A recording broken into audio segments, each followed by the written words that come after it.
इस उर्दू कॉलम को पेश करने में हमारे साथ ताउन किया है।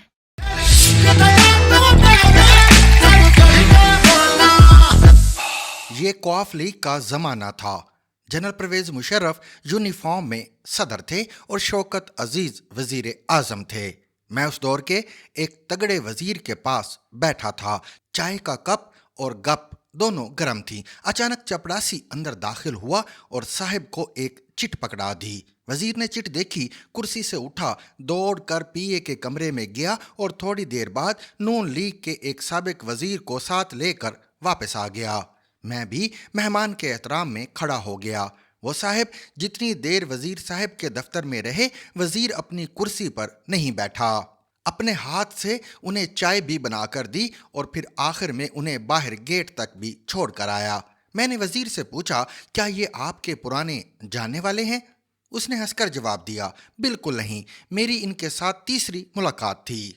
मैंने कहा, आपने इन्हें जितनी इज्जत दी, मुझे महसूस हुआ आप इनके पुराने जानने वाले हैं। वो दोबारा हंसा और बोला, मैंने ये इज्जत इसे नहीं, इसके करैक्टर को दी। मैं इससे जेल में मिला था, मुझे इसे कौफ लीग में शामिल करने का टास्क दिया गया। मैं इसे 2 मरतबा मिला और दोनों मरतबा इसे वजारत की ऑफर की, मगर इस शख्स ने साफ इनकार कर दिया। इसका कहना था, क्या गारंटी है मैं कंप्रोमाइज करके बाहर आऊं और जिंदा रहूं?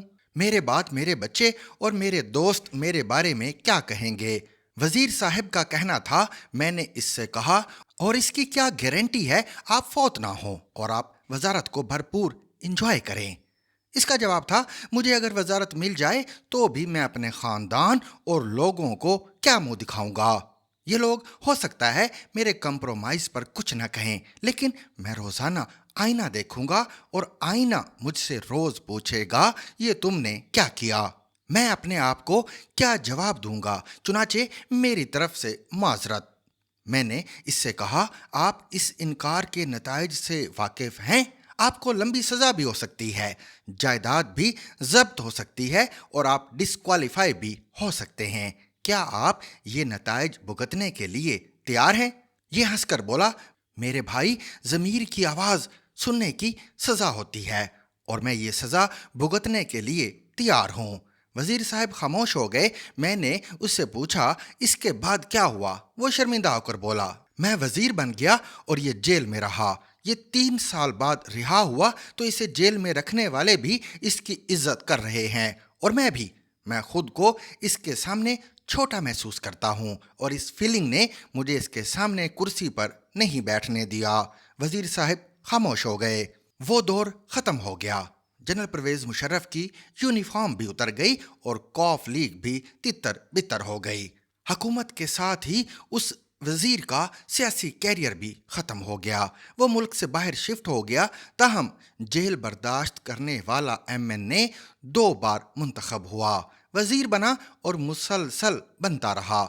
मैं आज जब वो वाक़या याद करता हूँ तो मैं अपने आप से पूछता हूँ, फ़ायदे में कौन रहा? वो जिसने कंप्रोमाइज से इनकार कर दिया था, या फिर वो जो 2.5 बरस की वजारत के हाथों बिक गया? मैं आज भी ये सवाल पूछता हूँ तो मुझे बेख्तियार PTI याद आ जाती है। ये जमात तवील अरसे बाद अवाम की जड़ों से फूटी थी और ये आहिस्ता आहिस्ता अवाम की उमंगों का मरकज़ बन गई थी। लेकिन फिर इमरान खान भटक गए और इन्होंने अपने दरवाजे उन लोगों के लिए खोल दिए जिनसे निजात के लिए अवाम ने खान साहब को अपना लीडर बनाया था। वो लोग आए और फिर PTI और दूसरी जमातों में कोई फ़र्क ना रहा और इसका नतीजा वही निकला जो ऐसे हालात में निकलता है। पार्टी और लीडर दोनों फारिग हो गए। खान साहब माने या ना माने, लेकिन इनके साथ वही हुआ जो क्रिकेट मैच के दौरान होता है। हजारों तमाशाई स्टेडियम में बैठे होते हैं। ये नारों के साथ बैट्समैन को आसमान पर चढ़ाते हैं। बैट्समैन उनकी तालियों और नारों से गर्म होकर क्रीज से बाहर निकलता है, छक्का मारने की कोशिश करता है, आउट होता है और फिर पूरा स्टेडियम इसे जमकर गालियां देता है। खान साहब भी एक ऐसे ही बैट्समैन थे। ये क्रीज से बाहर निकलते रहे, छक्के मारते रहे, तमाशाई तालियां बजाते रहे और आखिर में ये मुकम्मल तौर पर फारिग हो गए और अब तमाशाई घर पर बैठकर इन्हें बेवकूफ़ी के ताने दे रहे हैं। ये एक पहलू है। آپ اب دوسرا پہلو بھی ملاحظہ کیجیے۔ خان صاحب کن لوگوں کے ساتھ مل کر ریاست مدینہ بنانا چاہتے تھے؟ کیا ریاست مدینہ اس عامر کیانی، عمران اسماعیل، علی زیدی، فواد چودھری، پرویز خٹک، فیاض الحسن چوہان، جمشید چیمہ، ملکہ بخاری، اسد عمر، شیری مزاری، عثمان بزدار اور محمود خان نے بنانی تھی، جو جیلوں اور مقدموں کا ایک ہفتہ بھی برداشت نہیں کر سکے؟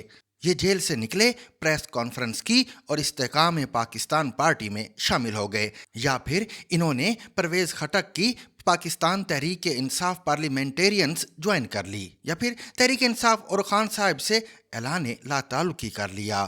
یہ وہ لوگ تھے جو ریاست مدینہ بھی تخلیق کر رہے تھے اور پھٹے پرانے پاکستان کو نیا پاکستان بھی بنا رہے تھے۔ یہ لوگ خان صاحب کی وہ انقلابی ٹیم تھی جس نے غلامی کی زنجیریں توڑنی تھی اور جس نے اقوام عالم میں ملک کا سر فخر سے بلند کرنا تھا۔ یہ لوگ سیاست کا اصل کریکٹر ہیں۔ آپ اس کے مقابلے میں پی ٹی آئی کا پاکستان پیپلز پارٹی، نون لیگ اور جے یو آئی سے تقابل کر لیں۔ ہم صافی ان پارٹیوں کو کیا کیا نہیں کہتے رہے اور ان کے ساتھ ریاست، میڈیا اور حکومت نے کیا کیا نہیں کیا، مگر ان لوگوں کو جیلیں توڑ سکیں اور نہ ہی سزائیں اور نہ ہی پروپیگنڈا۔ نواز شریف کے گھر کے سامنے آج بھی آوازیں لگائی جاتی ہیں اور ان کی فیملی کو شاپنگ کے دوران برا بھلا کہا جاتا ہے، مگر یہ لوگ اس کے باوجود زمین سے جڑ کر کھڑے ہیں، جبکہ پی ٹی آئی کے محمود غزنوی میدان میں لیٹ کر نعرے لگا رہے ہیں۔ یہ صلاح الدین ایوبی زمین پر بیٹھ کر اپنے لیڈر کے خلاف تقریریں کر رہے ہیں، اور مجال ہے جو انہیں اس پر ذرا بھی شرمندگی ہو، اور یہ لوگ اس معاملے میں اکیلے نہیں ہیں۔ ہم اجتماعی طور پر ایسے ہی ہیں، طوطا چشم، ضمیر سے فارغ اور اپنی ناک اور جیب تک محدود لوگ ہیں۔ ہم سب اس ملک کا اجتماعی چہرہ ہیں۔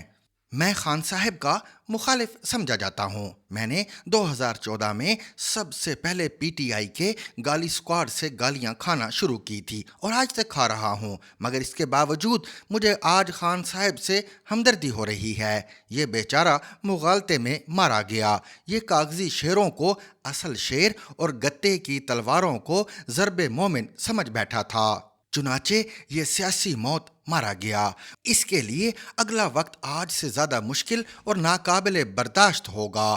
آج صرف اعظم خان جیسے لوگوں نے اس کا ساتھ چھوڑا ہے، کل جب وہ لوگ اس کا ساتھ چھوڑیں گے جن کو بچاتے بچاتے یہ اس حال کو پہنچا، تو اس وقت اس کے ساتھ کیا ہوگا؟ کاش یہ 2021 میں جنرل باجوہ کی بات مان لیتا اور اپنی پارٹی پر توجہ دے لیتا، یہ جینون ورکرز کو آگے لے آتا، یہ انہیں ٹکٹ دیتا، ان کی سیاسی پرورش کرتا، یہ 2022 میں قومی اسمبلی توڑ کر الیکشن کرا دیتا، یہ تحریک عدم اعتماد کو مردوں کی طرح برداشت کر لیتا اور اپوزیشن لیڈر بن جاتا، تو آج 2 صوبوں میں اس کی حکومت ہوتی، سینٹ میں اس کی اکثریت ہوتی اور صدر بھی اس کا ہوتا، تو آج کیا سیناریو ہوتا؟ میرا خیال ہے یہ اب تک اقتدار میں واپس بھی آ چکا ہوتا اور پی ٹی آئی سیاسی جماعت بھی بن چکی ہوتی، مگر یہ حقائق سے آنکھیں موند کر کشف پر یقین کر بیٹھا، اور اس کشف کے بارے میں بھی آخر میں پتہ چلا یہ جنرل فیض حمید کا فیض تھا۔ بہرحال جو ہونا تھا وہ ہو گیا۔ خان صاحب کو اب بھی عقل کے ناخن لے لینے چاہیے۔ یہ جیل سے بچنے کی بجائے مردوں کی طرح اس کا مقابلہ کرے اور ان لوگوں کی عزت کرے جو اس عالم میں بھی اس کا ساتھ نہیں چھوڑ رہے۔ یہ علی محمد خان، شہریار آفریدی، عمر ایوب، حماد اظہر، عاطف خان، مراد سعید، اسد کیسر، صداقت عباسی، عثمان ڈار اور اعظم سواتی کی عزت کرے۔ یہ واقعی شاندار لوگ ہیں، مین آف پرنسپلز ہیں۔ یہ شاید اسی لیے اقتدار کے زمانے میں خان صاحب سے دور تھے، اور وہ لوگ اس کے کان اور آنکھیں بنے رہے جن کی جیب میں ضمیر تک نہیں تھا۔ چنانچہ آپ آج نتیجہ دیکھ لیں۔ خان صاحب کے لیے آج بھی ایک لائف لائن باقی ہے، اور وہ ہے عوام۔ یہ اگر جیل چلا جائے، مشکل وقت کاٹ لے، تو یہ زیادہ فورس کے ساتھ واپس آئے گا۔ یہ شاید یہ کر بھی گزرے، مگر بشرا بی بی کے موکلات اجازت نہیں دے رہے، لہٰذا سیاست کا گلیشیئر بے وقوفیوں کے سمندر میں پگھلتا جا رہا ہے، اور تبدیلی کے خواب روزانہ کی بنیاد پر ٹوٹتے چلے جا رہے ہیں۔ मजीद उर्दू कॉलम पढ़ने और सुनने के लिए हमारे YouTube चैनल को विजिट कीजिए या फिर हमारे Facebook पेज को लाइक कीजिए। Zigzag News.